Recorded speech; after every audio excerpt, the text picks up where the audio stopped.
Hey guys, this is Karan Binani from MobiScrub and we're here to unbox the Samsung Galaxy K Zoom, another smartphone camera from Samsung.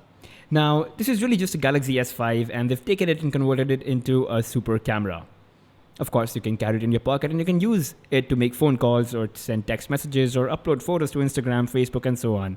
So it rocks a 1.7 GHz dual-core processor along with a 1.3 GHz quad-core processor, 2 GB of RAM and a 2430 mAh battery.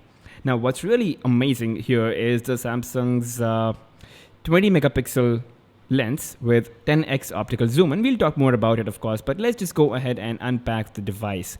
Now, it's the 8GB variant. Now, that's not good news because you want more storage. So you've got a microSD card slot, expansion slot, basically. So you can put in a 64 gigabyte memory card, a class 10 64 gigabyte memory card, and start taking pictures or videos as many as you want.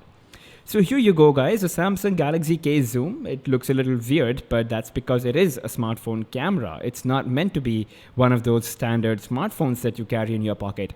And it's really meant for people who want to take brilliant photos everywhere they go, you know. So, I mean, I think this is something that's more useful to an architect or an interior designer, you know, who keep going around to places to take pictures, and it's just a part of their work. Anyway, apart from the unit, you've got a quick start guide. You're pretty much not going to need it ever in your life. If you're really enthusiastic though, please go ahead and make sure that you read every word out of it. You've got a USB 2.0 data syncing and charging port. No surprises there. Then you've got your standard wall charger, because this is the I'm in India and I'm an Indian, so I've got the Indian wall charger. You know, you've got a 5-volt adapter there. Then you've got the in your phones, so you can use this phone to take pictures and listen to music or watch videos. It's just a smartphone, guys. It's an Android smartphone, so of course you've got all of those things. And you've got replaceable tips, so ear tips. If you lose any of those, or if you think you've got larger ears, feel free to, you know, change them. And then you've got a 2430 mAh battery, and I don't think that's going to be a lot. You're going to have to charge this phone very often if you're going to use the camera a lot. Anyway, so that's pretty much what you have in the device box, of course. Now, there you go. I'm just laying it out for you.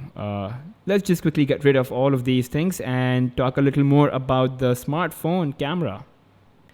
So no surprises, guys, but it's a smartphone camera and it's got a lot of optical stuff happening inside. So it's slightly thick. At the thickest point, it's, I think, 16.6 millimeters. And that's a lot, you know, twice as thick as a Samsung Galaxy S5. It's a 4.8-inch 720p. So it's an HD screen, but it's not a full HD screen.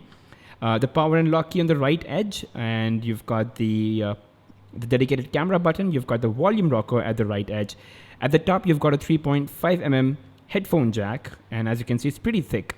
Now, this is really the best part. It's got a 20.7 megapixel camera with auto manual focus, 10x optical zoom, optical image stabilization, and a xenon LED flash. That's pretty good.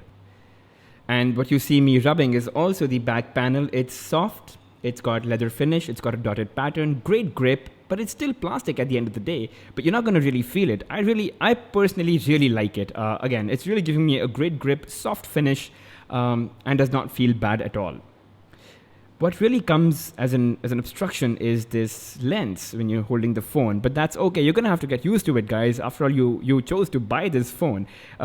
It's pretty handy. It's lightweight. It's not very heavy for a device which is also a camera. It's 200 grams, but it's really thick. You know, it's 16.6 millimeters.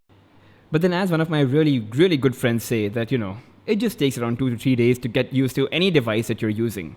So let's get off the rear panel, which is very nicely crafted. Put in the battery and switch this phone on. So a 2430 mAh battery should last you around, I guess around 15 to 16 hours of usage. You know, if you use WhatsApp and you've got Google accounts on Instagram and Facebook, and of course you're taking pictures, shouldn't last you more than 15-16 hours. So you've got the power and lock key on the right edge. Let me just switch it on and see what we've got. And I think it's got the latest Android 4.4.2 Jelly Bean and the latest TouchWiz version that we saw on the Samsung Galaxy S5 and the Samsung Galaxy Tab S series that just came out. So you've got the latest minimalist flat icons, the new design language that Samsung's employing. And you've got ultra power saving mode, you've got screen mirroring, you've got NFC, you've got smart stay and smart pause, and you've got a driving mode. So if you're driving, just switch on the mode.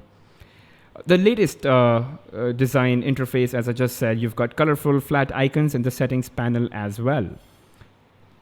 What is really of interest is the camera. Everything else is pretty much the same. It's Android 4.4.2 Jelly Bean, guys. I mean, if you've already seen what Jelly Bean is like, I'm not going to get into it. And of course, I'll cover more things in the review. This is just the unboxing, just to give you a snapshot of what you might get with this device. So you've got Pro Suggest. Basically, it looks at where you are, what's your ambient lighting, how close you are to the subject, and automatically chooses a mode for you. We've seen most of this in Sony Xperia, actually. There's an automatic mode. Anyway, you've got a bunch of filters, of course. You can go back and change to whatever you want. The device comes with a bunch of modes pre-installed. You can, of course, download more. And there's just a lot of these. I'm not even going to get into it right now because, again, this is just a superficial review, not the actual review. You've got virtual tour, panorama, HDR, night mode, continuous shot, selfie alarm. Well, again, I'll cover all of these things in the review. But anyway, guys, it's a good camera. It's meant to take great pictures. You have a lot of manual stuff, so you can control the exposure, the ISO values. It's a really nice interface. And I'll also show you the settings menu. So let's just wait. Hold on. Let me just go to the settings menu. And again, you've got some settings around. You can drag and drop these to the interface so that you can quickly access these. So let's say tap to take pics, flash, and let me just take drive mode. No, all right, timer. I don't know. Just trying to show you that you can create your own interface, shift around the ISO, the exposure values. You've got a bunch of settings that you can play around with. The device can take 1080p full HD videos at 60 frames per second, and that's brilliant. So, of course, I'm going to talk more about the device. There's going to be a full review on the camera only. So stay tuned, guys, and if you have any questions, leave them to me, and I'll try to answer them. Thank you.